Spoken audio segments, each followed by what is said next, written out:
Muy buenas tardes, bienvenidos, bienvenidas un día más, una semana más a Criptonegocios. Bienvenidos al programa Cripto de referencia de la televisión española con todo el análisis, toda la actualidad y con los mejores expertos. Empezamos la semana fuerte, primero con estas noticias en torno a un posible ETF por parte de Fidelity, ya confirmado el ETF también de BlackRock. Tenemos muchas noticias sobre Binance, sobre Do Kwon, pero, como os decía, empezamos la semana muy fuerte y vamos a empezar hablando de Rusia. Y es que, ojo, la criptominería podría ser legal en Rusia a partir de 2024. No lo digo yo, lo dice el presidente del Comité de la Duma Estatal sobre Mercados Financieros, Anatoly Aksakov. Ha comentado en el Foro Económico Internacional de San Petersburgo el papel que puede desempeñar la minería en la economía rusa. Sabemos que Estados Unidos poco a poco se va quedando atrás, tanto Rusia como China le van comiendo terreno en materia de minería de criptomonedas, y según el intérprete de inglés de este evento, el legislador afirmó que la primera lectura de los 4 proyectos de ley que legalizarán la criptominería en el país está programado para julio, es decir, el mes que viene van a empezar los primeros proyectos para que la minería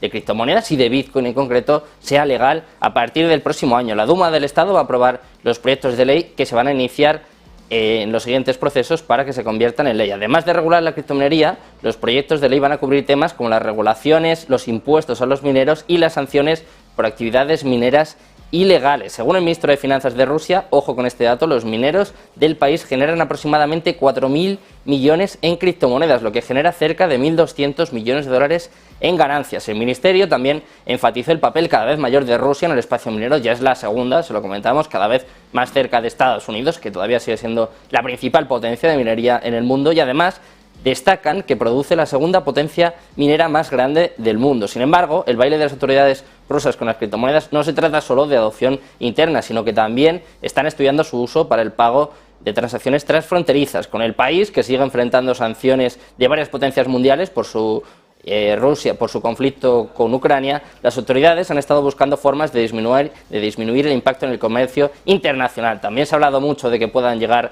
a adoptar Bitcoin como moneda de curso legal, que vayan a usarlo en transacciones transfronterizas. Lo que podemos saber a día de hoy es que en 2024 Rusia va a hacer que sea legal la minería de criptomonedas. Nosotros vamos a seguir con toda la actualidad explicándoles todo lo que atañe al mundo cripto, como siempre, aquí hasta las 7 de la tarde, porque empieza un día más Criptonegocios.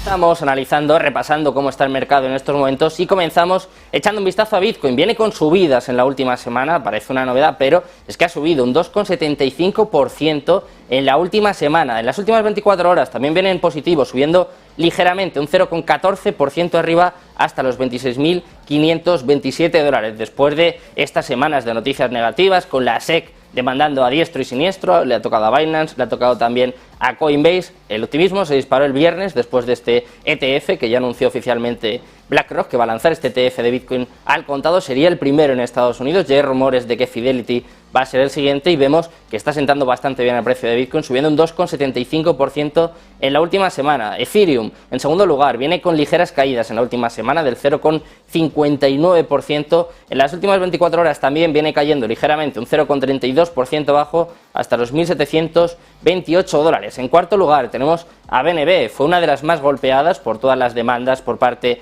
de la SEC, sin embargo empieza a recuperar, viene con subidas en la última semana del 4,43% en las últimas 24 horas, eso sí, viene cediendo ligeramente, un 2,17% hasta los 241 dólares. En sexto lugar tenemos a Ripple, que también viene cayendo en la última semana, en este caso un 5,50%, en las últimas 24 horas también en negativo, ligeramente cayendo un 0,41% hasta los 48 centavos. En séptimo lugar tenemos a Cardano, que cae con fuerza en la última semana, más de un 7% abajo, en concreto se deja un 7,75%. En las últimas 24 horas también viene con caídas de más del 3% hasta los 25 centavos. En octavo lugar tenemos a Dogecoin, que viene subiendo ligeramente en la última semana. Ahí ven las velas, una auténtica locura, pero viene subiendo un 1,15% en la última semana. En las últimas 24 horas, eso sí, viene corrigiendo un 2,06% hasta los 6 centavos. En noveno lugar tenemos a Tron, también con caídas ligeras del 0,97% en la última semana. En las últimas 24 horas también se deja más de un punto, en concreto un 1,05% hasta los 6 centavos. En décimo lugar tenemos a Solana, que viene recuperando un poquito en la última semana, viene subiendo un 1,33% en las últimas 24 horas, eso sí, viene cayendo un 1,49% hasta los 15,51 dólares. Un décimo lugar para el Litecoin, también recuperando ligeramente en la última semana, un 0,46%, viene cediendo en las últimas 24 horas, dejándose un 0,10% hasta los 77,28 dólares, y cerramos nuestro top 10 de la mano de Polygon, Matic, también con caídas en la última semana del 5,60% en las últimas 24 horas, también cediendo ligeramente un 0,94% abajo hasta los 60 centavos. Así está el mercado cripto en estos momentos, un tono mixto con subidas para Bitcoin, subidas también para BNB. Vamos a contarles ahora por qué, las noticias más importantes, más relevantes de las últimas horas con nuestras Crypto News.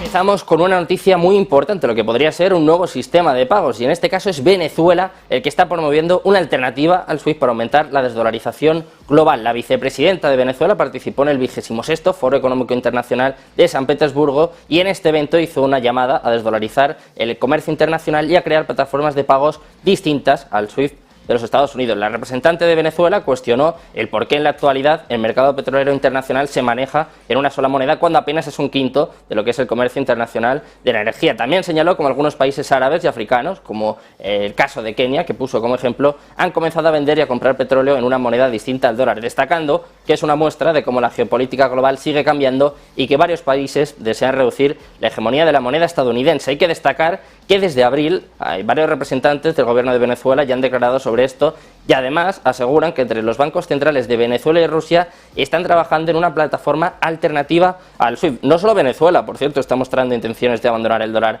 para el comercio global, ya que los países miembros de la Alianza de Naciones BRICS incluso aseguran que la desdolarización va a crear un nuevo orden mundial. Hablando de novedades, en este caso de rumores, ojo con esta noticia, Fidelity registrará un ETF spot de Bitcoin en Estados Unidos y además planea comprar Grayscale, una noticia que podría ser muy bullish para el mercado cripto. No es nuevo que en Estados Unidos se intente lanzar un ETF de Bitcoin Spot, lo que vendría a ser al contado. Sin embargo, la entrada del mayor gestor de fondos del mundo, BlackRock, en esta carrera por tener la primicia en ser el primero en lanzar un ETF en Estados Unidos, ha avivado este sector. Fidelity es otro gran actor financiero y podrían ser los siguientes en dar el paso. Según algunos rumores, puede que BlackRock se encuentre competencia de otros gigantes y sería, en este caso, la tercera mayor gestora de activos, Fidelity, la que podría seguir pronto su ejemplo y solicitar también un ETF de Bitcoin. Además, se habla de que Fidelity podría realizar una oferta por la gestora líder de criptoactivos Grayscale, que se encuentra en juicios todavía con la SEC. Esta no terminan de aprobarle un ETF de Bitcoin al contado, pero ojo, porque BlackRock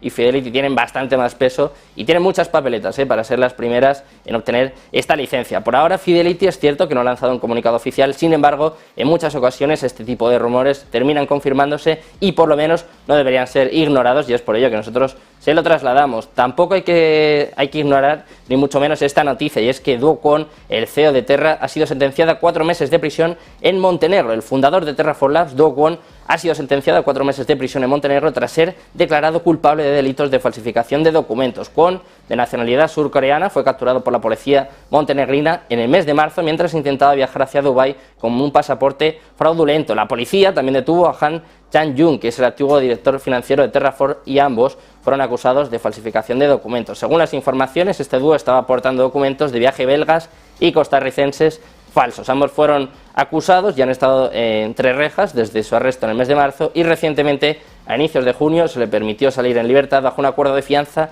de 400.000 euros para cada uno. Este hombre, este personaje, Do Kwon, fue el que promovió todo el bear market que hemos vivido, fue un poco el que provocó el crash de Terra con más de 40.000 millones de dólares estafados a sus seguidores, a sus clientes, y en este caso vemos que está pagando, pero bastante poco. Vamos a terminar con otra noticia que concierne sobre todo a Binance, que ha cancelado el registro de negocios inactivos en Reino Unido. Binance continúa retirándose de los principales mercados en medio del continuo rechazo de los reguladores globales. En este caso, Binance Markets Limited, la subsidiaria con sede en Reino Unido de Binance, ha cancelado oficialmente el registro ante la Autoridad de Conducta Financiera. Tenía varios permisos de la FCA para actividades que nunca llevó a cabo ni llegó a ofrecer en Reino Unido. Después de la cancelación de este registro, la FCA no va a autorizar ninguna entidad de Binance a proporcionar ningún servicio en Reino Unido, según ha declarado el propio regulador en su sitio web. Según la FCA, la autoridad completó la solicitud de cancelación de Binance de los permisos de BML con la autoridad el 30 de mayo de 2023. Siguen las malas noticias para Binance, que eso sí, han llegado a un acuerdo con la SEC,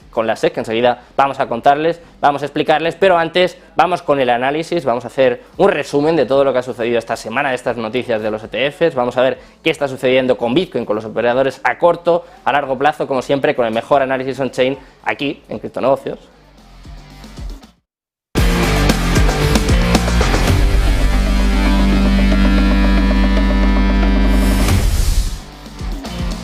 Empezamos con el mejor análisis y lo hacemos como siempre, como todos los lunes, de la mano de Carlos Lozano, fundador de Plan BTC, que ya está aquí con nosotros. ¿Qué tal, Carlos? Muy buenas.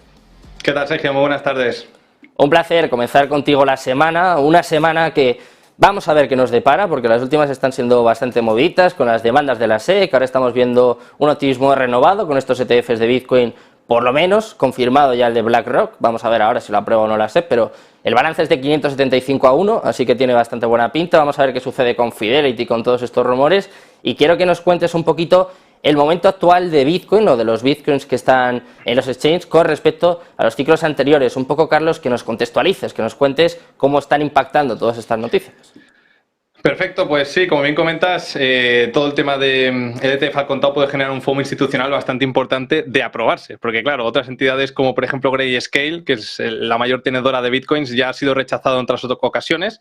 Pero bueno, vamos a centrarnos un poquito en lo que nos dice la cadena, porque es interesante, ¿no? Hay muchos analistas que apuntan a un Bitcoin por encima de $50.000 para finales de este año. Y sí, eso, evidentemente, todo tiene una probabilidad en el mercado, pero eso sería un escenario totalmente nuevo que nunca antes en ningún ciclo ha sucedido y podría venir de la mano de este FOMO institucional por parte de la aprobación de algún ETF de Bitcoin al contado, no lo podemos descartar. Pero fijaos, según la gráfica, según lo que nos marca la cadena y según los ciclos anteriores de Bitcoin, es muy poco probable que tengamos recorridos importantes lo que resta de este año, siempre y cuando no vengan de la mano de algo totalmente nuevo, como podría ser lo que hemos comentado. Fíjate que en color verde, bueno, aquí tenemos los ciclos de Bitcoin desde el halving. Desde el halving en adelante. En verde tenemos el ciclo actual, de color azul tenemos el anterior ciclo, en color rojo tenemos el ciclo del año 2014-16 y luego tenemos el Epoch 1, el primer ciclo, que lo vamos a descartar porque era un activo muy volátil, ¿no? Fíjate cómo la verdad que la zona de mínimos pues ha coincidido bastante bien en todos los ciclos. Sin embargo, la salida de mínimos, fíjate, el punto en el cual nos encontramos ahora, que sería esta zonita de aquí, tanto en el ciclo anterior del año 2019, era esa fecha aproximadamente, como en el anterior, del año 2016 creo que era, ya habíamos visto los máximos, es decir, por estos niveles de aquí, fíjate, ¿no?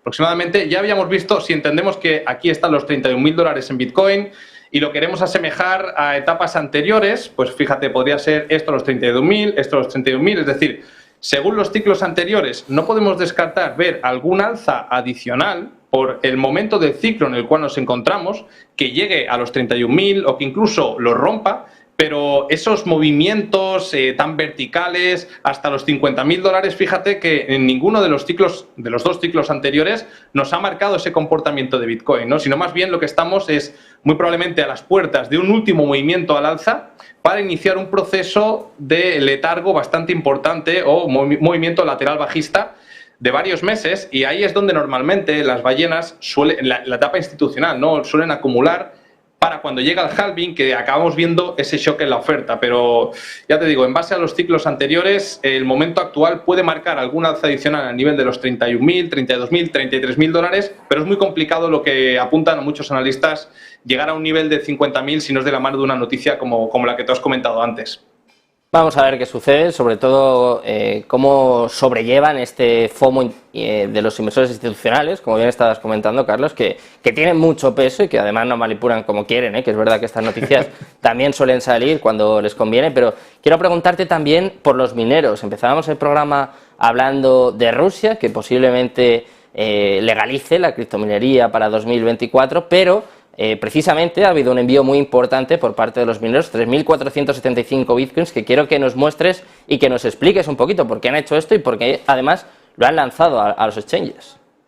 Efectivamente, de hecho hemos visto los mayores envíos de los últimos años, de los últimos ciclos incluso, ¿no? Fíjate, si yo amplío un poquito más la gráfica, esta gráfica que recoge los máximos del año 2017, el día de hoy hemos llegado a un pico de unos 3.745 bitcoins enviados de direcciones de mineros a los exchanges. Y esto pues no lo veíamos desde esta etapa de aquí, aproximadamente el 24-25 de marzo, y ya nos tendríamos que remontar al año 2017 para ver un pico similar al actual. Aquí es interesante hacer un análisis de fondo, ¿no? Porque si solamente ves esto, dices, hostia, eso significa que los mineros seguramente necesiten vender, sea por hacer frente a unos gastos, porque al final la minería es un negocio como otro cualquiera, y acaben generando una presión bajista en el mercado. Quizás estén viendo que vienen movimientos de caída, pero si hacemos un análisis de fondo, bueno, primero destacar, por ejemplo, si cogemos toda esta zona de mínimos, como el envío del día de ayer no es algo puntual. Fíjate que ayer vimos 3.745 bitcoins enviados, pero anteayer vimos 2.293 bitcoins y, por ejemplo, el sábado vimos 3.295, es decir, son envíos asiduos. Pero, sin embargo, el balance de bitcoin el balance en direcciones de los mineros no se reduce. Y esto es lo interesante y es el análisis de fondo que te ofrece la cadena, ¿no? Si indagas un poquito más y no te quedas en esas 4 gráficas, acabas llegando a la conclusión. La conclusión es que el balance no se reduce a pesar de los envíos de bitcoins agresivos de las direcciones de minero a los exchanges. ¿Por qué? Porque con todo el tema de los ordinals, como estáis viendo en esta gráfica que muestra los beneficios totales de los mineros, con todo el tema de los ordinals se está generando un profit bastante importante que no contaban en una etapa anterior. Por lo tanto, es una alteración de las gráficas que hemos visto anteriormente. Fíjate que en pantalla tenemos los beneficios a los mineros y hemos visto cómo desde los ordinals hemos visto este valle alcista tremendamente importante que rompe claramente toda la media de los últimos años. Por lo tanto, es normal que veamos más envíos de bitcoins de direcciones de los mineros a los intercambios porque también están recibiendo más profits. Por lo tanto, tampoco es algo que a priori nos debamos preocupar porque está fundamentado por un mayor profit debido a los ordinals. Claro, es que, Carlos, ha habido mucha controversia, mucha polémica con estos ordinals, con estos BRC20, pero los mineros no se han quejado tanto, ¿no? Han sido quizás los principales beneficiados de todo esto. Sí, claro, el problema era que se saturase la red y que realmente no dejase generar transacciones, que al final pues es uno de los fines principales. Cuando ya todo esto se solucionó, realmente sí que hay un beneficio importante por parte de los mineros y es importante porque también hemos tenido Bitcoin que ellos han estado minando en pérdidas durante varios meses, cuando Bitcoin estaba por debajo del nivel de los 20.000. Por lo tanto, esto es un poquito de aire fresco para ellos. Tampoco ha venido nada mal, sobre todo a los operadores a largo plazo, son los beneficios que han obtenido en los últimos días, unos beneficios bastante destacables que quiero que nos detalles y sobre todo que nos muestres con las gráficas. O sea, que hay gente que está sacando dinerito, ¿no? La gente se piensa que Bitcoin se va a cero, que esto es un Ponzi, pero hay gente que sigue ganando dinero. Sí, por supuesto, los operadores, bueno, en este caso, todos los operadores de la cadena ajustados por entidad, que esto es lo más importante, es una de las características principales de Glassnode y otras plataformas de pago, que es muy complicado aislar todas las manipulaciones, pero esto el gran porcentaje te las aísla, ya que detecta varias direcciones que pertenecen a una misma entidad y las agrupa como una sola. Por eso es importante siempre estudiar las gráficas agrupadas por entidad. Y en este caso tenemos en pantalla el ACE-OPR, que lo que nos marca es cuando vemos picos de color naranja por encima de esta línea negra horizontal, lo que nos marca son tomas de beneficio. Bueno, cuanto mayor sea el pico naranja, mayor va a ser la toma de beneficio. Y lo mismo, pero a la inversa, si vemos picos por debajo de esta línea horizontal negra, son tomas en pérdidas, simplemente pérdidas ejecutadas. Que es interesante ver cuando llegamos a una fase en la que tú puedes presumir que es una zona de máximos por el movimiento importante que ha llevado a cabo Bitcoin, por ejemplo, la salida de mínimos del ciclo anterior. Fíjate cómo cuando entras en un mercado bajista, los profits van siendo mayores. Y dices, hostia, ¿cómo puede ser que a medida que Bitcoin pierde niveles, vayas viendo profits mayores? Eso es porque hay operadores de largo plazo que compraron Bitcoin por niveles muy inferiores a los cuales cotizaba en ese momento y viendo ya que quizás se rompen las estructuras, otra serie de datos en cadenas o que quizá es suficiente, dicen, oye, pues hasta aquí hemos llegado, empieza a vender. Y eso es lo que genera el cambio de tendencia y da pie a entrar en un mercado lateral. Pues fíjate que ahora ya si nos vamos directamente al momento actual de la cadena, lo que nos está marcando en pantalla es que el día de ayer, domingo 18, tuvimos un pico de toma de beneficios en la cadena que no lo veíamos este pico desde la llegada a los 30.000, 31.000 dólares. Y el pico anterior, similar al del día de ayer, también fue con la salida de los mínimos, ese movimiento hacia los 27.000 dólares. Entonces, aquí hay una lectura de fondo muy interesante porque Bitcoin está con un movimiento correctivo. Sin embargo, los operadores de Bitcoin, los que ya llevan tiempo, están recogiendo beneficios. Y esto es algo que no es positivo y lo vamos a complementar con esta otra gráfica de aquí, que lo que nos marca es en color azul, el color azul oscuro, las tomas de beneficio por parte de los operadores de largo plazo. En color azul clarito, las pérdidas ejecutadas por parte del operador de largo plazo, y lo mismo para el operador de corto plazo en color rojo. En color rojo oscuro tenemos las tomas de beneficio y en color rojo clarito las pérdidas ejecutadas. Fíjate cómo es un comportamiento que ya lo que está pasando ahora ya pasó en mínimos del ciclo anterior y nos estaba adelantando que estábamos cerca a una zona de máximos. Claro, esto es lo que dice la cadena. Fíjate, cuando llegábamos a la zona de mínimos vimos este valle de color azul clarito que lo que nos marcaba eran unas pérdidas realizadas por parte del LTH, operador de largo plazo, es todo aquel que lleva con Bitcoin en su wallet más de 155 días. Fíjate que esto también lo vimos con la llegada a mínimos después de la quiebra de FTX, vimos un valle azul clarito muy importante que nos estaba dando una señal similar a la llegada a mínimos del ciclo anterior. Pero lo interesante es cuando esos mismos están realizando ganancias, porque lo vemos con este incremento en este valle de color azul. Mientras Bitcoin escala a niveles superiores, el operador de largo plazo va tomando beneficios. Y eso es algo, fíjate, ¿no? Hemos tenido recientemente un pico muy, muy importante, que incluso este día todas las transacciones que se realizaron en la cadena tuvieron que ver en un 43,2% con una toma de beneficio por parte del operador de largo plazo. Si nos vamos, por ejemplo, a esta zona de aquí, que también vemos un valle azul importante, estamos hablando de un 46%. Por lo tanto, son tomas de beneficio muy importantes que por la fase del ciclo en la cual nos encontramos, nos está diciendo que el operador de largo plazo está tomando beneficio y quizá esta toma de beneficios acabe asfixiando al operador de corto plazo y cambiando la tendencia de Bitcoin. Precisamente por eso te quería preguntar ahora, Carlos, por el operador a corto plazo. Están capitulando un poco en los próximos días y quiero que nos cuentes qué indica esto. ¿Se indica que va a haber una subida a corto plazo o todo lo contrario, que se vienen más caídas? Cuéntanos. Efectivamente, en el corto plazo lo que tenemos que presumir cuando vemos esto, o lo que podemos entender, es que vienen subidas, porque es como llegar a un nivel de soporte. Cuando llegas a un nivel de soporte, tú te tienes que poner alcista hasta que lo pierdes, y cuando lo pierdes dices, vale, pues ahora se convierte en resistencia, ¿no? Esto es lo mismo, pero con gráficas on-chain. Fíjate que en pantalla tenemos las ganancias o pérdidas no realizadas por parte del operador de corto plazo y además agrupado por entidad, ¿no? Que tiene esas cualidades que hemos comentado antes.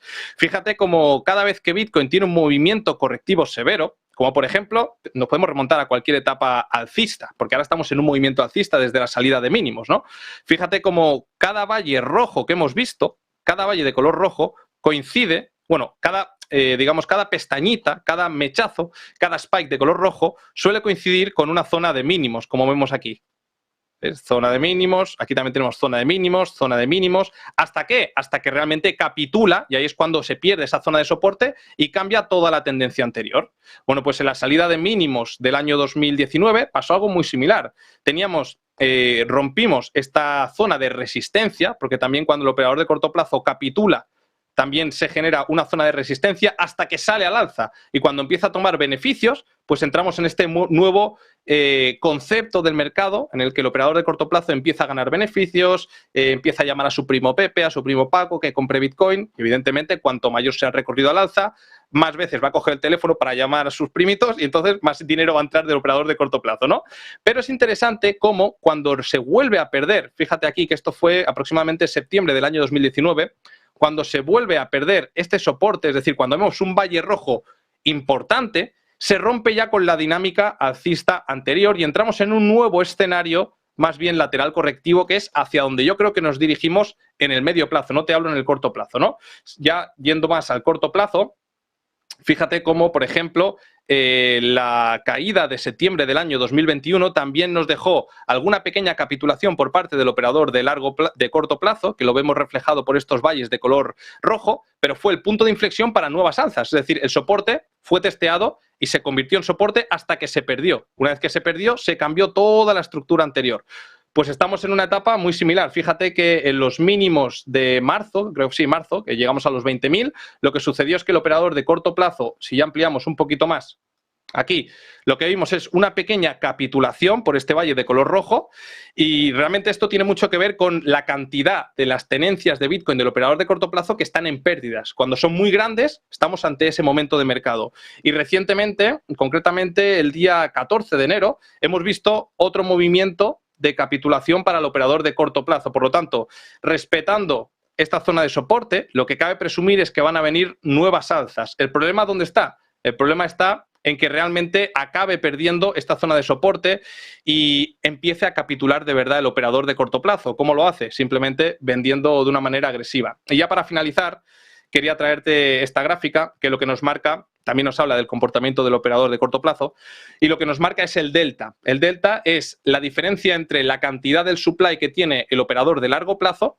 y el operador de corto plazo. Y es interesante porque con este último movimiento de caída que hemos llevado, bueno, que ha llevado a Bitcoin a los $25.000, hemos visto un incremento en el delta, marcándonos una nueva entrada o un incremento mayor en el supply del operador de corto plazo que del operador de largo plazo. Lo que nos está marcando es una nueva entrada del inversor retail. Y como hemos visto en etapas anteriores, cada vez que tenemos movimientos de caída y empieza a entrar el retail, movimientos de caída y empieza a entrar el retail, movimientos de caída y empieza a entrar el retail, se suelen dar movimientos de impulso interesante.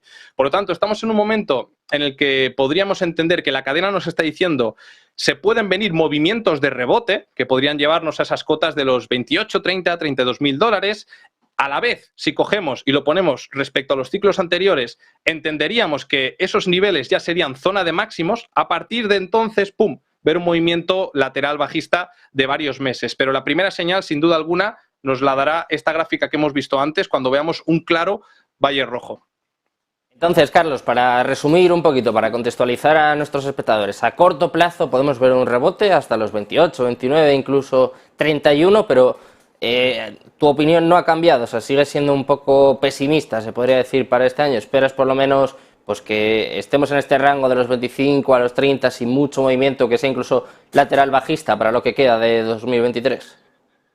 Sí, lo sigo pensando. De hecho, creo que te lo comenté cuando nos vimos por primera vez a principios de este año. Te dije, yo creo que para verano, más o menos, es cuando empezarán los movimientos de caída y ojalá me equivoque. Al final yo tengo Bitcoin y yo lo que quiero es que Bitcoin suba, pero al final me baso en los datos. En base a los ciclos anteriores estamos ya en un punto en el cual ya hemos visto zona de máximos, pero a la misma vez los datos en cadena del corto plazo nos están diciendo que podrían venir alzas. Por lo tanto, no podemos descartar alzas adicionales, como bien has comentado, a esas zonas de entre 30 a $32.000, un poquito más, un poquito menos. Al final es muy complicado porque son datos en cadena, pero a partir de ahí, si finalmente llega ese impulso, es muy probable que ya veamos caídas para lo que resta de año, a mi criterio. Y ese alza que hemos hablado viene de la mano de ver movimientos alcistas los siguientes días, porque si no, el operador de corto plazo va a entrar en pérdidas y probablemente se agresivicen sus ventas a mercado. Por lo tanto, estamos en ese escenario en el que, ok, en el corto plazo, alta probabilidad de ver movimientos de impulso,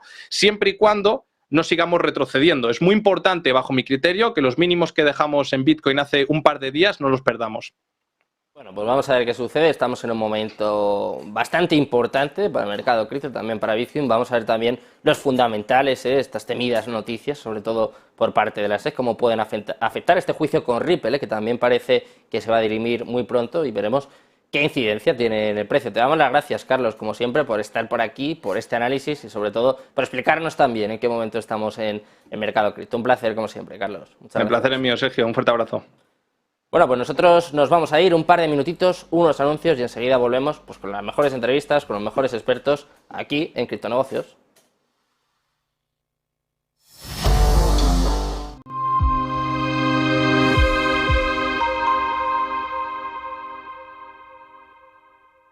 La vida ya te exige demasiado.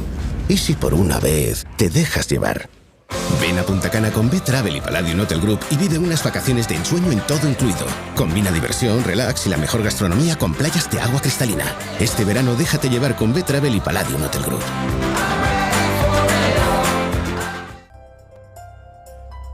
En Arquia Banca nuestros clientes son lo primero. Por eso les ofrecemos soluciones de inversión personalizadas y adaptadas a su perfil de riesgo. Nuestro método: diseñamos una estrategia a largo plazo combinando fondos consolidados y diversificados tras realizar un exhaustivo análisis de los mercados y las tendencias globales. Arquia Banca. Cuidamos de su patrimonio como si fuese nuestro.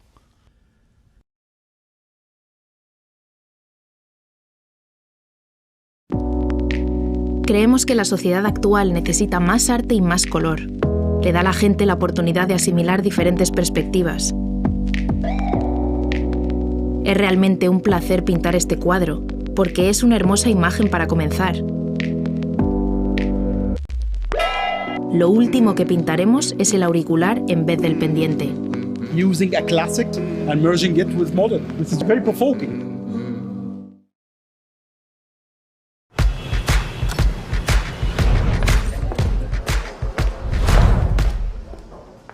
¿Acciones o fondos ETFs?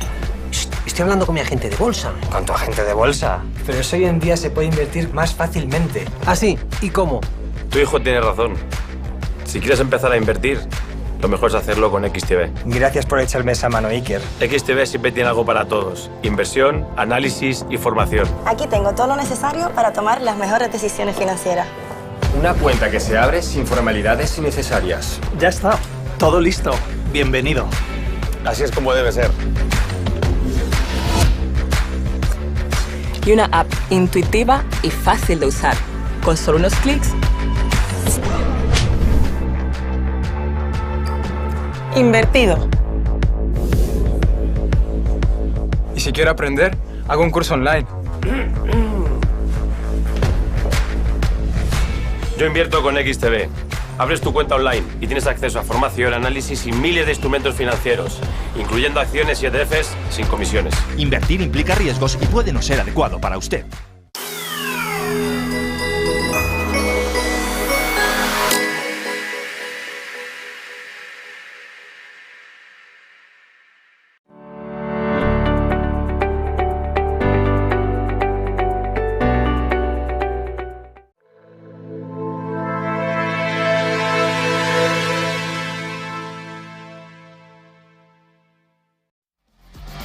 Muy buenas tardes, ya estamos de vuelta en Criptonegocios, ya estamos de vuelta en Negocios Televisión, como siempre, ya estamos con los mejores expertos, con las mejores entrevistas, tenemos muchas cosas de las que hablar, mucha actualidad en unas semanas muy moviditas para el mercado cripto y lo vamos a analizar de la mano de un nuevo invitado. Tengo por aquí a mi vera, a mi izquierda, Guillem Ferrer, experto en marketing y comunicación en Web3, ¿qué tal? ¿Qué tal, Sergio? Un placer estar aquí.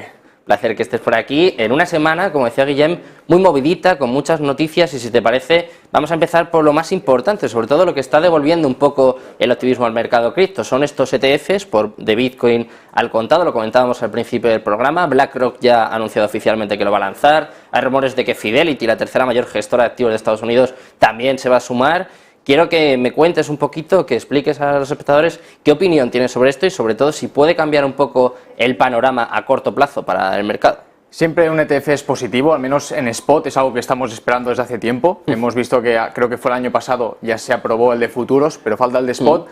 Creo que no se va a aprobar hasta que haya una regulación clara por parte de la SEC. Sabemos que últimamente pues, se añade un poco al dedillo lo que es un security y lo que no, porque no hay una regulación per se a lo que tenemos o lo que tendremos con el MiCA aquí en Europa.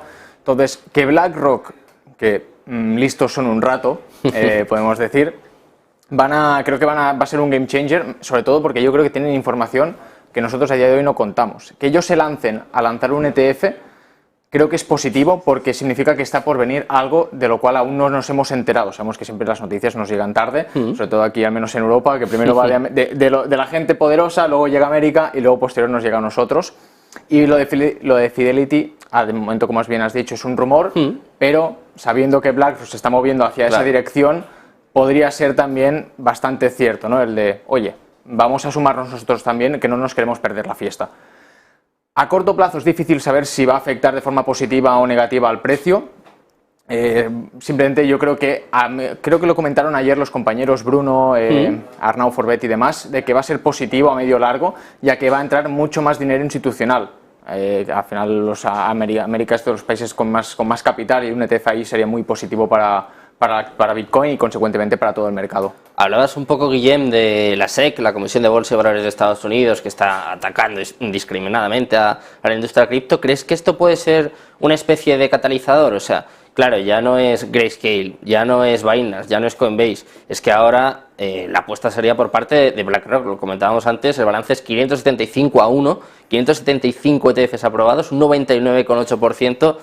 Claro, igual hace que se movilice un poco, ¿no? Que cambie la forma de actuar de la SEC, o igual es que saben algo que no sabemos. Yo creo que con todo el revuelo que está pasando últimamente, están señalando a Coinbase, a Binance, de que están listando securities según su criterio, creo que van a empezar creo que se han dado cuenta de que no es la mejor opción de ir señalando sin una regulación que diga eso, que apoye lo que están diciendo. Entonces, lo que he dicho, si BlackRock se está poniendo, y 99,8%. Es una barbaridad. Sí, yo creo que si se pone al sector cripto no es para que le rechacen el ETF, sino que se lo vayan a aprobar, pero que antes venga una regulación o al menos un borrador de esa regulación. Creo que sería la señal que nos indicaría que el ETF por fin se aceptaría. Yo sin una regulación me sorprendería que dijeran que sí, la verdad. ¿Y por qué sería importante que aprueben un ETF al contado? Decías tú que hay ETFs de futuros, pero ¿qué diferencias hay? ¿Por qué sería importante dar este paso? Que especulas directamente, vas directamente a comprar Bitcoin al precio spot. No especulas con contratos de futuros, sino que vas directamente al precio spot, y que para las grandes instituciones o grandes empresas norteamericanas, a día de hoy, no les apetece hacerse un exchange, que si billeteras, si multisig, porque claro, no es lo mismo que compres tú Bitcoin a que lo compre una multinacional o una empresa muy muy grande. Entonces el ETF lo que hace es simular el precio de Bitcoin en ese caso al contado, y se encargan de toda la gestión de custodia, como en este caso utilizarían Coinbase Custody. Por lo tanto, las empresas se librarían de ese follón, de tener un exchange, la wallet, la seed phrase y todo eso. Entonces es bueno que sean spot y no, por ejemplo, en futuros. Son muy conocidos los ETFs de oro, pues quizás sería algo similar, ¿no? Como hacerlo más fácil, más accesible para los institucionales. Totalmente. Todo, ¿no? Sí, sería eso. Y es lo que la pregunta de ¿va a hacer que Bitcoin suba a 30 y pico mil, 40.000? Eso la verdad que no lo sé yo, no lo sabe nadie. Hasta que no ocurra no va a saber. O sea, no lo vamos a saber, pero sí que es positivo a medio largo plazo, menos en mi opinión, por la entrada de liquidez que va a suponer. Que eso a mí es lo que me importa. Al corto plazo, mira, de más y de menos, pero sin más. O sea, habrá gente que habrá especulado con esta noticia, pero más allá de eso. Si te dedicas al trading, puede que habrá mucha volatilidad seguramente en esos días o en ese lanzamiento, entonces te puede favorecer. Pero para gente que no se dedica a la compraventa inmediata, por llamarlo de alguna forma, al trading, pues le da un poco igual lo que pueda ocurrir a corto plazo. Pues hablabas antes de dos de las empresas señaladas, de Binance y de Coinbase. Binance, protagonista absoluta de la actualidad en las últimas semanas, desgraciadamente también muchas veces. Y te quiero preguntar precisamente por esto, porque las últimas informaciones apuntan a que ha llegado por fin a un acuerdo con la SEC. Quiero saber un poco qué valoración hace de esto, porque parece que por lo menos los activos no se van a congelar, ¿no? O sea, por lo menos mantienen la custodia. ¿Se puede decir que es un acuerdo más o menos favorable para ambos? Sí. Tanto para ambos como también para los clientes. Que de un día para otro te quieran congelar los activos, siendo de Binance US, a mí no me haría mucha gracia. Claro. También vimos como, de Binance US no tenemos información, al menos en lo que es de Fiyama, que es una aplicación, una web, tú la conoces, que se utiliza para ver un poco los inflows y outflows de los exchanges, de lo que entra y lo que sale. Pero sí que de Binance estas últimas semanas han salido varios miles de millones de dólares debido a todas estas noticias, que por desgracia son negativas. Yo, desde que llevo en cripto, he visto varios intentos o varias noticias de la SEC investiga Binance, la SEC no sé qué, el gobierno de Estados Unidos, y parece que ahora van un poco más en serio, pero es positivo que hayan llegado a un acuerdo, porque a mi parecer, el que quisieran congelar los activos de los clientes de Binance US me parecía un poco desproporcionado. Creo que una investigación se tiene que hacer por otros lados sin involucrar de forma negativa al cliente, y que ellos tengan la elección de poder retirar y que se investigue a Binance como tal y que los clientes sean los menos perjudicados. Claro. Que luego te pasa como un FTX y... Y bueno. Que siempre se dice que al final la SEC lo que hace es proteger a los inversores, ¿no? Se supone que es su principal cometido. Como decías bien, con FTX no lo hicieron, ni mucho menos. De hecho, tampoco investigaron antes, que habría sido lo que de verdad habría protegido a los inversores. Pero si encima ahora congelan sus activos, o sea, de proteger a los inversores nada, todo lo contrario, ¿no? Lo que están haciendo es fastidiarles. No, y muy bien hecho por parte de la jueza, ¿no? Decir, oye, tenéis que llegar a un acuerdo. No me sirve otra opción. O llegáis a un acuerdo o se desestima. Creo que iba por ahí. Entonces, bien hecho por la jueza, en plan, 2 dedos de frente, ¿no? Que me hacía gracia lo que has dicho de proteger o de que la SEC tendría que dar esas labores de investigación. Estamos viendo como Sam Bankman-Fried o SBF le han quitado cargos. 5 cargos menos. Claro. Sí, sí. ¿Cómo le quitas cargos? O también Duwon, he visto 4 meses por falsificar un pasaporte. O sea, 4 meses eran, sí, por falsificar un pasaporte.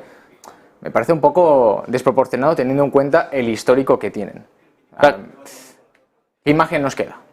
Claro, es que estamos viendo en el foco a Binance, a Coinbase, que es posible que hayan hecho cosas mal. O sea, es verdad que cuando la SEC ha presentado estas demandas, pues alguna irregularidad habrán visto, quizá no ahora, quizás más hace 4 o 5 años, es posible que hayan cometido algún error, pero claro, por ejemplo, sacabas el nombre de SBF, que vamos, es de sobra conocido por todos las donaciones que hacía a los demócratas, al propio Joe Biden, el cabildeo que tenía también con Gary Gensler, y ves los ataques desproporcionados hacia Binance, y luego ves pues que, por ejemplo, ahora a SBF, a Sam Bankman-Fried, le quitan 5 cargos. Claro, es como que huele un poco, ¿no? De hecho, no sé si lo sabes, Guillem, pero se supone que para el tercer y cuarto trimestre se va a lanzar FTX 2.0, que ya es el no va más. Para mí, y mira que yo me quedé con dinero dentro de FTX, porque yo siempre digo lo mismo, ¿no? Piensa mal y acertarás, y por si acaso, toma una acción por si acaso. ¿Qué pasa? Yo lo hice tarde, ¿no? De eso siempre se aprende, ahora ya no me pasa. No tiene sentido que hayan recuperado gran parte de los activos que habían perdido, no sé cuántos miles de millones. ¿No tendría más sentido pagar a todos los acreedores, a pagar a todo el mundo y que todo el mundo esté contento y se acaba la historia a volver a lanzar FTX 2.0? Vamos, a mi parecer es un desperdicio de dinero porque ¿quién va a meterse en FTX 2.0? Es más fácil pagar a todo el mundo, que tienes dinero para hacerlo al menos en un gran porcentaje, mejor cero que... O sea, mejor que paguen un 50%, por decir algo, que paguen un 0, no lo sé. Y mira, diría lo mismo tanto si tuviera dinero dentro como si no lo tuviera. Entonces, no sé. También a ver si lo sacan, porque es lo típico de no, tercer, cuarto trimestre, y se va alargando y nunca llega. Y tampoco nunca llegan a pagar. Claro, el problema ya es la crisis de confianza, una credibilidad pues que ha perdido totalmente, que por mucho dinero que metan o por mucho que quieran lanzar, pues muy difícil de recuperar. Te quiero preguntar también, estamos hablando de Binance, ahora de FTX, hay más noticias sobre Binance, en este caso una noticia bastante positiva, han sacado su L2 y quiero que nos expliques un poquito qué implicaciones tiene esto. Justo lo estaba leyendo antes de entrar, o sea, era como boom, estaba ahí en Twitter y lo he visto. Ya habían anunciado que iban a lanzar una L2, una sidechain, una cadena paralela para agilizar y reducir la carga que supone la red principal, es decir, todas las transacciones que aprueba o que se generan dentro de la L1, de la main principal. De esta forma, con la L2 lo que haces es hacer esas transacciones en paralelo y no cargas tanto la L1, permitiendo que se mantenga la velocidad y no se congestione. En este caso tenemos poca información de la L2 aún. Va a iniciarse la testnet el 19 de junio, si no recuerdo mal, por lo que he visto en el blog. Únicamente tenemos un artículo que nos detalla un poco qué características va a tener. Sinceramente, por lo que he leído así en un momento, no tiene nada distinto a lo que tengan las demás L2, como podría ser Arbitrum, Optimism o cualquier otra. Sí que han dicho que puede llegar hasta 4.000 transacciones por segundo, que esto es sobre el papel, faltará ver cuando la pongas en tensión realmente cuántas soporta. Sí que es verdad que lo bueno de la BNB Chain es que hay, por lo que tengo, bueno, sí, hay bastantes transacciones que se realizan día a día, por tanto sí que será una buena prueba de a ver si realmente se hacen tantas o soporta tantas transacciones como dicen, y que el coste por transacción sería de 0,005 centavos. Que es, bueno, veremos, porque también decían esto todas las demás L2, y cuando hay una gran congestión, una gran cantidad de usuarios y transacciones y volumen, no suelen ser tantas transacciones y no suele ser tan barato como dicen. Pero hay que ver, primero que se lance la testnet, que se vea cómo funciona, y luego que se lance en la mainnet y ver el desarrollo real, que ahí es donde se ve el potencial de una cadena o no. Bueno, pues vemos que a pesar de todas las malas noticias, Binance sigue trabajando, sigue desarrollando sus productos, y eso es también una noticia bastante positivas. Se habla mucho, Guillem, de, bueno, además, en un momento así como el que estamos viviendo, ¿no? En un bear market, con prácticamente todas las altcoins cayendo, claro, ya empiezan a salir los listillos pues, de que esto es un Ponzi, de que son estafas piramidales, de que las criptomonedas no sirven para nada, pero más allá de las criptomonedas, te quiero preguntar también un poquito por Web3 y sobre todo por casos de uso, ¿no? Más allá de lo que es la especulación, claro, hay un montón de proyectos, hay un montón de tecnología detrás y quiero que nos expliques, que sé que además tú has estado inmerso en muchos de ellos, qué usos, qué casos de uso hay para la Web3, para la tecnología blockchain y también que los espectadores pues se pongan un poco en lugar, ¿no? Se pongan un poco en contexto de lo revolucionaria que es esta tecnología. Aquí entramos en lo de siempre. ¿Qué es lo que vende a la audiencia? Las criptomonedas, la especulación, el sube, el baja, la meme coin, es lo que realmente se ve. Lo que no se ve es el desarrollo que hay detrás fuera de la especulación. Y hay una frase que me gusta mucho repetir, que es criptomonedas es blockchain, pero blockchain no es criptomonedas. Es decir, las criptomonedas son lo que son gracias a la tecnología que las respalda y todo lo consecuente, pero la blockchain tiene más aplicaciones. Es como si me dices que Internet es WhatsApp. No, Internet hay mucho más campo. Pues aquí es lo mismo. Y lo bueno, y a mí lo que me parece que el mercado hace que, o sea, lo que yo pienso y que creo que por eso el mercado va a seguir creciendo tanto a nivel especulativo como a nivel de desarrollo, es todo lo que se está haciendo aún teniendo una tendencia bajista en Bitcoin y todo el mercado en general, ¿no? Es el desarrollo que realmente está viendo por detrás. Sectores de aplicación tenemos muchísimos, te voy a nombrar algunos, sí. No sé cuánto tiempo tenemos, pero yo voy hablando. Tenemos tiempo, no te preocupes. Y a partir de aquí, y tenemos casos, y sobre también españoles, que es algo interesante y que mucha gente infravalora, el ser un proyecto español. Hay algunos que salen mal, ya sabemos cuáles, pero hay otros que salen bien, y esto también hay que destacarlo y hay que aplaudirlo. Es importante, claro. Exacto. El más clásico, y ejemplos que tengo más en la cabeza, es el sector inmobiliario. Antes de esto me gustaría aclarar de que la tecnología blockchain para mí, en la gran mayoría de casos, no descubre la panacea, simplemente añade una capa a lo que ya existe, mejorando ciertas características. Por lo tanto, das mucho más valor al cliente. En este caso, el sector inmobiliario, un sector bastante anticuado a nivel en general, existe una cosa que ha surgido ya hace unos años, que es la tokenización de inmuebles o realmente de cualquier activo. Tú puedes tokenizar lo que quieras. ¿Qué significa tokenizar? Significa dividir un activo en pequeñas partes. Por lo tanto, haces más accesible el acceso a dicho activo. Y digo el inmueble porque es lo más clásico. Pero hay también de contratos, hay de alquiler vacacional, ¿no? Pero fuera de lo que es el inmueble, tú puedes tokenizar lo que quieras. Simplemente es coger el activo y hacer el mismo ABC, ¿no? En este caso, lo que más tracción coge por su parte de inversión y de especulación es el sector inmobiliario. Sabemos que tú para poder comprar una casa necesitas pues 20, 30.000, 40.000, 50.000, incluso más euros para la entrada al piso, lo que supone que muchos usuarios, muchos ciudadanos no se pueden permitir de primeras eso, y más ahora con poco ahorro que tienen y demás. La tokenización lo que hace es ese activo, ese inmueble, lo divides lo fraccionas en pequeñas partes, normalmente son de $100 cada activo, cada token, y permite que de esta forma tú puedas participar en ese inmueble. Entonces tú agrupas un capital conjunto de usuarios, con ese capital se compra ese inmueble y luego la empresa que lo gestiona decide si ponerlo en alquiler y por tanto tú recibes una renta en proporción a los tokens que tú tienes. Es decir, si tú tienes un 10% de los tokens, pues vas a recibir en proporción de lo que paguen los que están allí en alquiler. O también hay empresas que se dedican a la compra, reforma y venta, que es algo más a corto o medio plazo, y luego tienes el alquiler que es más a largo plazo y también existe, como bien has dicho, alquiler vacacional, también se están tokenizando los contratos de arrendamiento, y ejemplos españoles tenemos a Hausera o incluso Rental, que son empresas que tienen Hausera se dedica más a la compra, reforma, venta, y luego Rental se dedica más, por lo que he visto de los últimos alquileres, a las últimas propiedades, es más al alquiler a largo plazo, ¿no? También, pues eso, invito a todos a que investiguen acerca de estas empresas.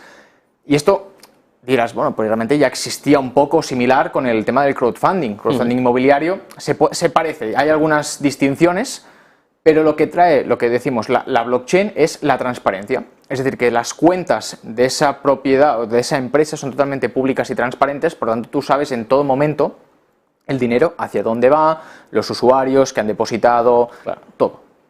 Y no tienes que confiar en lo que te está diciendo la empresa, sino que lo puedes ver tú mismo a través de un explorador de bloques. Y bueno, pues al implementar también smart contracts de por medio, facilitas mucho ciertas transacciones, reduces costes y lo automatizas mucho más, que quieras o no, es lo que cualquier empresa busca, automatizar procesos. Eso sería una parte. Interesante. Luego tenemos el sector médico. En general hay muchísimas aplicaciones y te digo, las que se me vienen un poco a la cabeza. Si me pongo con un papel y me das algún tema, yo... No, porque es increíble, porque te pones a pensar y surgen muchísimas ideas, que luego hay que ver cómo se implementan, o sea, no es tan fácil como parece, pero que la posibilidad existe. Y las que hay hoy, mañana, va a haber unas cuantas más. En el sector médico tenemos varios problemas a día de hoy y es la sensibilidad de los datos. Según, si no recuerdo mal, las últimas conversaciones que he tenido con amigos, bueno, a conocidos que se dedican al tema del hacking, los datos sensibles médicos son los que más se pagan en un mercado negro, o de los que más se pagan. Entonces, ¿por qué? Bueno, porque da dinero y se usa mucho para temas de testing, de clínicas, de ensayos y demás.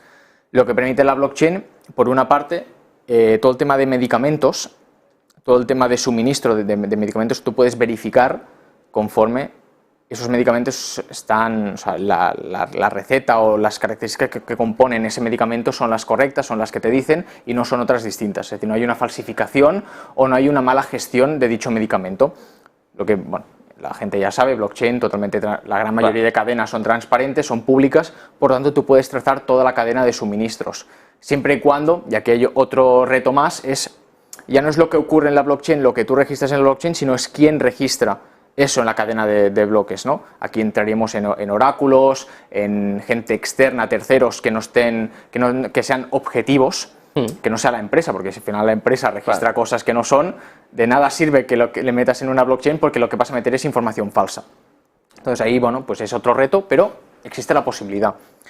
Luego, el tratamiento de datos sensibles. Gracias a los smart contracts, y pondré un ejemplo, y es Oasis Network, utiliza una tecnología que es la TEE, que en español es entornos de ejecución de confianza.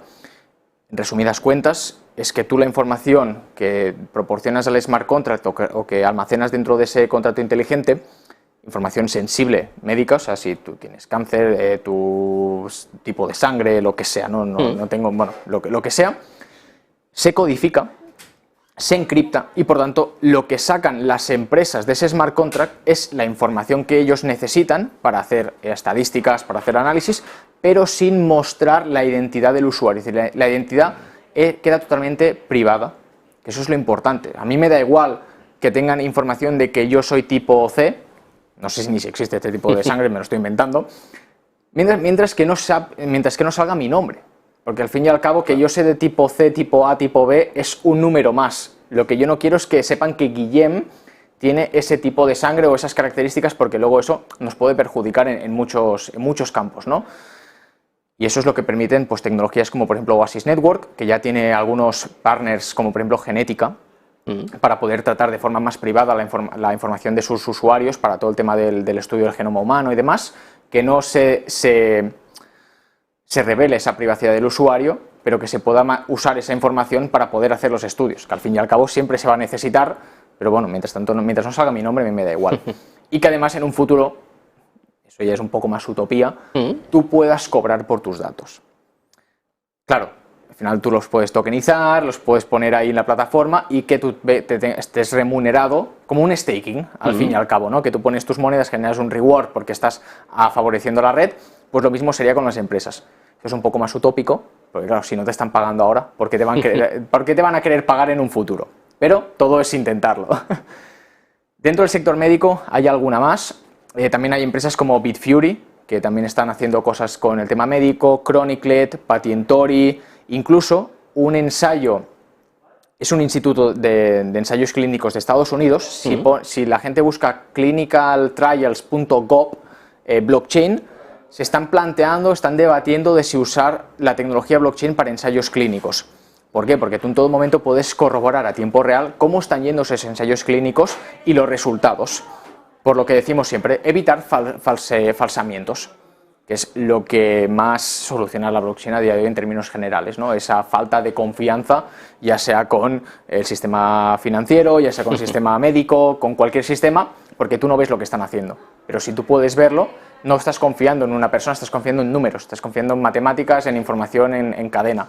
Por lo tanto, pues estás mucho más tranquilo y encima la empresa está dando valor añadido al cliente, que eso a día de hoy creo que se tendría que valorar, y las empresas que lo implementen, sí que es verdad que supone un coste elevado a día de hoy, como cualquier tecnología innovadora que la quieras poner cuando no es algo establecido, pero vas a ganar gran cuota de mercado poco a poco, siempre y cuando pues vayas educando al usuario.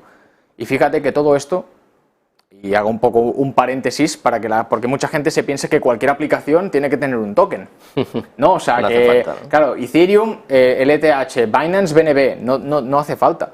Cualquier aplicación de esta no es necesario un token, ni mucho menos, y muchas veces te puedes respaldar en tokens o en criptomonedas ya existentes, porque crear una economía propia es complicado. O sea, es muy fácil crearla y lo que es difícil es mantenerla. Claro.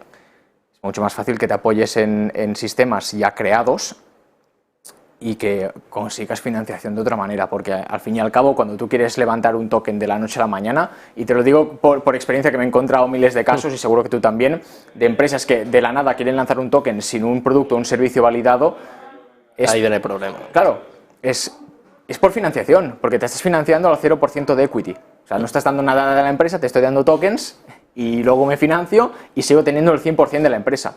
No, más vale ir a lo tradicional, dar un porcentaje de equity y recibir financiación de venture capitals o de empresas más serias, y el token sí eso, y ya lo lanzarás a futuro. Ya lo lanzarás a futuro cuando tengas un producto validado. Yo cuando veo que una empresa quiere lanzar un token, cuando ya tienen un producto o servicio de hace años, me lo miro de otra forma. Cuando no han lanzado aún nada, me lo miro mucho más. Porque, bueno, pues se ven un poco las intenciones. Al final el tiempo es experiencia. Al principio te la cuelan y luego te vas dando cuenta de que no es del todo necesario. Más ejemplos de otros sectores distintos. Vamos bien de tiempo, ¿no? Pues nos vamos a tener que ir yendo pues, ya, Guillem, pero sin problema. Lo vamos a dejar para otra, si te parece. Te voy a dejar, decías tú una lista, te voy a dejar que te apuntes una lista. Y has visto que tengo ejemplos vamos, de sobras. Tenemos ejemplos para aburrir y te damos las gracias, además, Guillem, por haber venido, por haberlos transmitido, por haber explicado a nuestros espectadores pues que al final las criptomonedas son mucho más, que la tecnología blockchain mucho más que las criptomonedas, y sobre todo que tiene casos de uso reales a día de hoy y que en el futuro tendrá muchos más, y te damos las gracias por venir aquí, por explicarlo a nuestros espectadores. El placer es mío, un placer, como siempre. Bien. Muchas gracias. Un placer también que nos hayan seguido por aquí durante esta hora. Os dejamos en buenas manos. Ya está preparado José de la Morena con Todo es Geopolítica. Os dejamos, como siempre, con el mejor contenido, con la mejor programación aquí en Negocios Televisión.